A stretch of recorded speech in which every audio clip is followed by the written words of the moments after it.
Bonjour et merci de nous rejoindre pour les perspectives du marché d'aujourd'hui.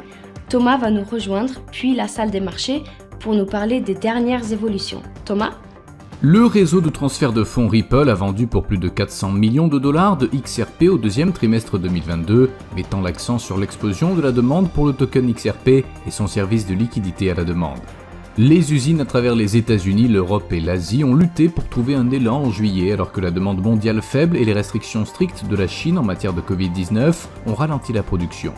Les actions européennes ont légèrement baissé, entraînées par les valeurs énergétiques dans un contexte de crainte d'un ralentissement économique mondial. Les actions Amazon ont gagné 0,7% lors de la dernière session selon l'indicateur stochastique RSI, nous sommes dans un marché suracheté.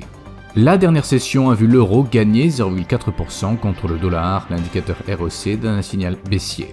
La livre sterling a augmenté de 0,6% par rapport au dollar lors de la dernière session d'échange, l'indicateur MACD indique un mouvement baissier.